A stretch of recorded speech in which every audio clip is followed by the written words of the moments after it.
Greetings. Welcome to Racial Rehab 101.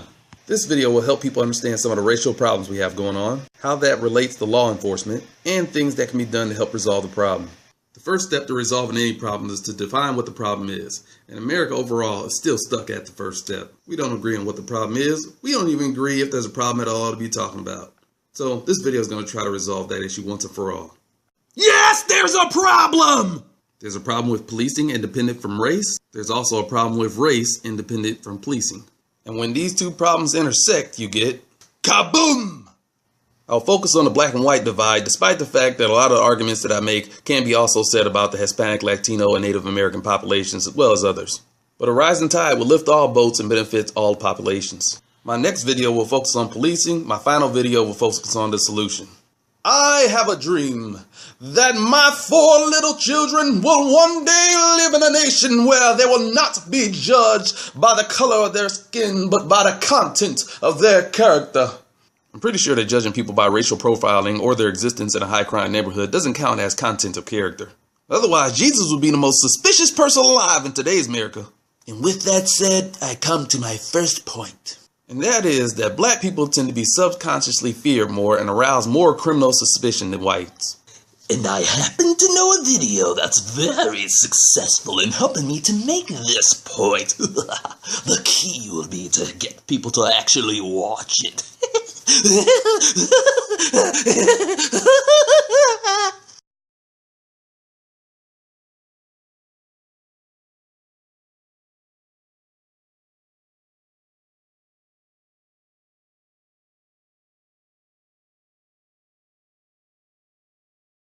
It's a video from the ABC show What Would You Do, which aired in 2008 or 2009. In the show, they would have actors play out different scenarios with hidden cameras to see what unsuspecting citizens' reactions would be. In this particular episode, they had some white teens carry out some vandalism on a car in a public park in a suburban neighborhood. Then, they allowed some black teens to go and do the same thing, and they looked at what the public's reaction was, took some interviews afterwards, and so on and so forth. Now, even though I'll summarize it, you really should see the video for yourself. I can't pretend that my summary is going to do it as full justice. You have to see it for yourself. They monitored the 911 calls during this experiment, and it turns out the white kids got 1 call to 911 the whole time they were beating the crap out of that car and spray painted. The black kids, on the other hand, got 10. Yeah, 10. Something racially fishy is going on. But when they asked the people in the park if race had anything to do with their reaction or lack thereof, they all said, obviously, no. Just because there aren't any mentions of race or racial slurs doesn't mean that race didn't play a role in influencing behavior. It's often subconscious, and it's done by good, hard-working people who've never attended a KKK meeting, have no burning hatred inside their heart, and are just the greatest, nicest people who wouldn't hurt a fly. This video shows how quickly our brains are able to identify crime and violence when we see it. When the black kids do it, it's quickly identified and there's zero tolerance for it. That's consistent with research that people were quicker to identify guns after seeing an image of a black 5-year-old's face versus a white one. When the white kids did it, it wasn't identified as a major problem and people didn't have a zero tolerance stance against it. And I know what some of you are thinking. They're all committing crimes. If you don't want the police called on you, then obey the law. It's as simple as that. Whatever. In other words, they're willing to admit that there's bias in judging criminals, but they simply don't have any empathy for criminals and could care less if racial discrimination happens to them. But also there's an implied denial of racial bias showing itself in incidents without criminal behavior. To address that, let's go back to the What Would You Do video. While the white kids were in the park and they got 1 call to 911, the black kids were inside a car sleeping, and that caused them to get 2 calls to 911. How is it that perfectly innocent black kids sleeping inside of a car can spark more calls to 911 than blatantly out and open criminality from white kids? But that's also consistent with research that shows that toys were more often mistakenly identified as guns when preceded by a black face versus a white one. To be sure that the results of the What Would You Do experiment were not a fluke, they did another experiment, this time with a black kid and a white kid still on a bike. And surprise, surprise! The results were similar. But they added an extra case of a beautiful blonde white girl still on the bike as well. Not only does she not draw any calls to 911, nor does she draw any outraged mobs of white people like the black kid did, but she gets help from 2 different men to help her steal the bike. Yes, help!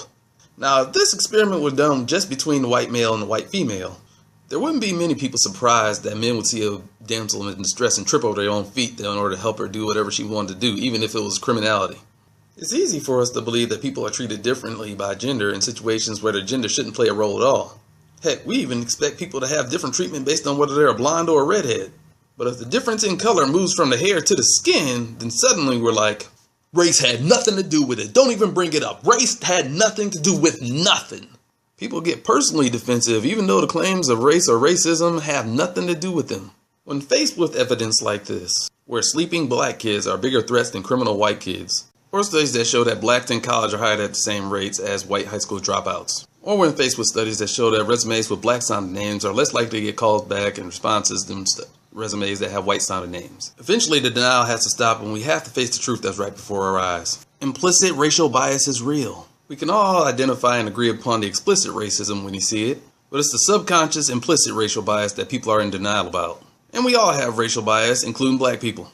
But if you're in denial of your bias, you can't do anything to help it from showing up in your actions. In the same way we try to keep our biases in check to not show favoritism to one of our kids, more of that needs to be done to prevent black and brown people from getting the short end of the stick. Once we understand that these subconscious biases exist, then we can see how they can actually play a role in things such as policing. It can help explain why it can be so much easier to diagnose or misdiagnose aggression with black people versus a white person. And that can have life-threatening consequences. It can explain discrepancies between blacks and whites and how often ordinary items might be misidentified as a gun. In the video, one of the men who called 911 on the black kid sleeping in a car said, "They look like they're possibly getting ready to rob somebody." They were in the car sleeping! Sleep, rob. Sleep, rob. That's a big jump. Didn't George Zimmerman call the police on Trayvon Martin for walking down the street because he said that he thought he was looking for houses to rob?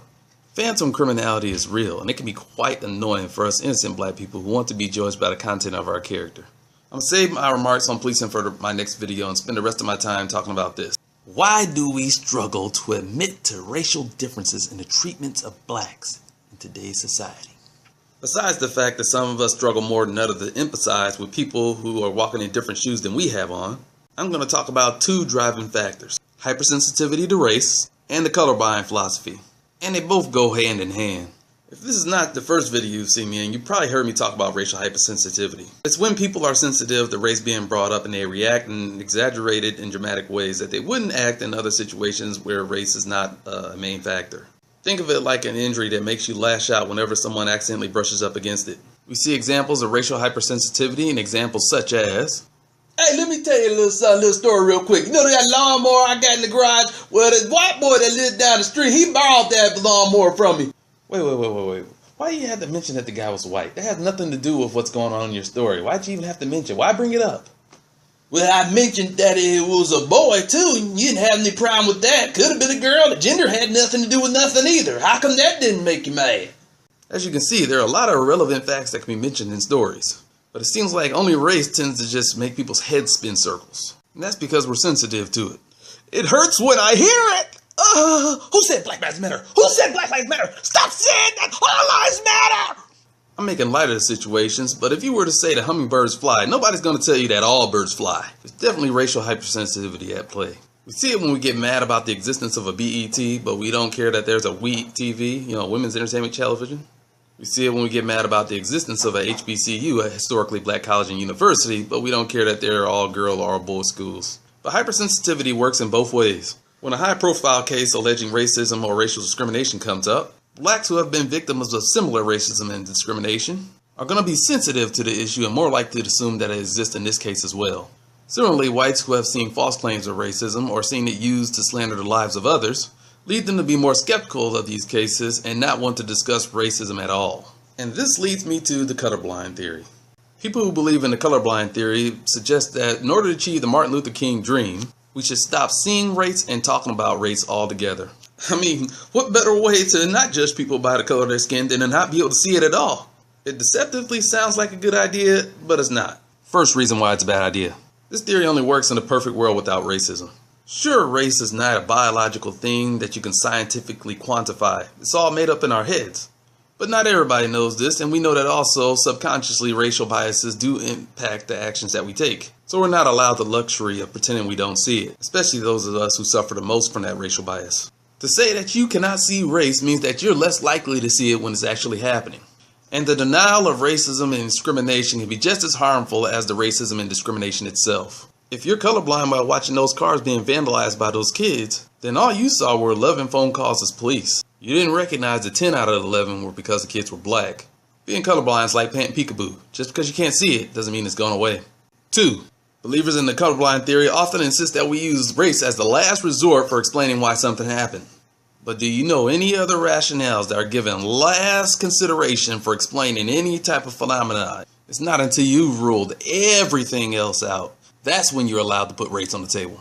Considering the What Would You Do video, the research, the history of racism in this country, if the police are investigating a murder, even if they don't have any other suspects, the first people they start asking questions about are the wives, husbands, and other family members. And that's because of the sad history of spouses killing the person they supposedly love. So why not put race on the table in circumstances where it's known to be involved in past situations? Putting race as the last factor typically makes sure that race ends up not being the factor. It's a self-fulfilling prophecy that just justifies the choice to be colorblind in the first place. The next reason why it doesn't work. The colorblind theory doesn't work because it's an extreme overreaction due to hypersensitivity. If you think about it, it's like chopping off your hand to make sure you can't steal. If your eye offends thee, pluck it out.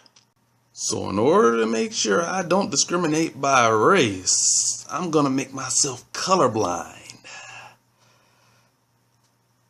Right.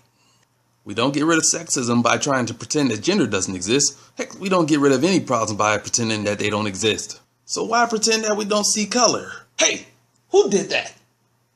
Does this mean I'm not black anymore? Let me check my credit score to make sure it's true. Wait, what? I got my color back. Well, back to business as usual then.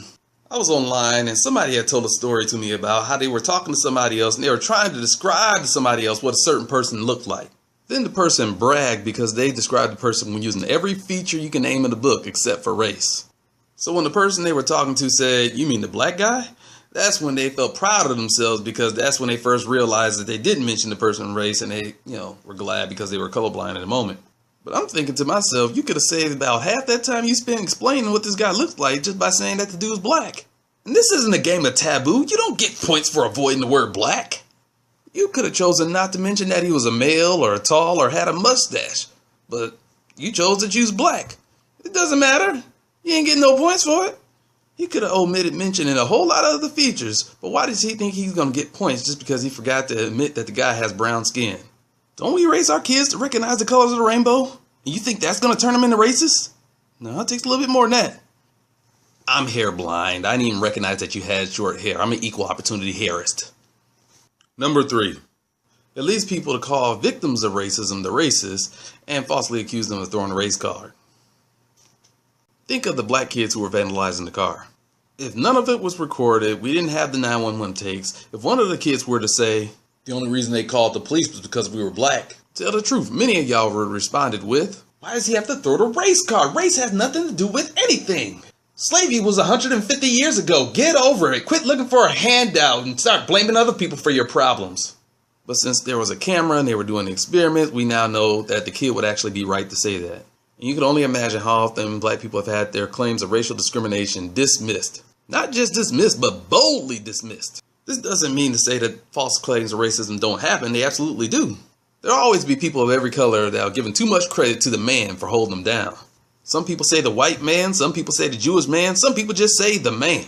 But by the same token, sometimes there is somebody trying to hold them down. Even if it's not intentional, they can be an obstacle in the person's path. And we can't dismiss all claims of racism just because we're too lazy to figure out which ones are real and which ones are legit. Number 4. It leads us to be in denial of white privilege and unable to improve race conditions in this country. White privilege is one of those buzzwords that kind of gets some people on edge. But if you just take a deep breath, chill out for a second, hear me out, you'll enjoy this. Now, we all know that privilege in general does exist. One type of privilege that we all agree upon is socioeconomic privilege. Being born into wealth gives you unearned access to resources and opportunities that people without that privilege are less likely to have. And nobody debates this. We all know that it's true, and nobody accuses you of blaming the rich man for all your problems just by acknowledging that it is true. And just because you have a few counterexamples of poor people who have found access to opportunities and resources, or rich people that might have been denied access to those same things, doesn't mean that on the whole, wealthy people aren't privileged. And there are many other types of privileges. Male privilege and white privilege just happen to be most common ones you hear about. Psst. What if I were to tell you that everybody, including myself, is privileged in some way? If you ever travel to a third world country, you know exactly how privileged you are just to be born in America. You didn't earn your right to be born in America versus some other country. And admitting that doesn't automatically disqualify all the hard work you've done in your life.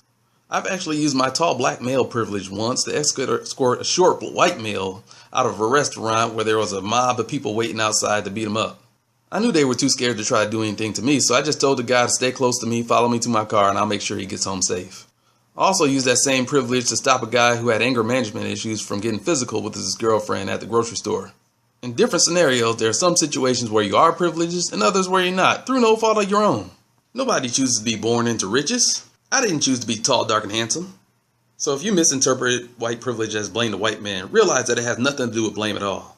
I have no shame in saying that I have tall black male privilege that prevents people from wanting to pick a fight with me. The point is to be able to acknowledge that you are privileged.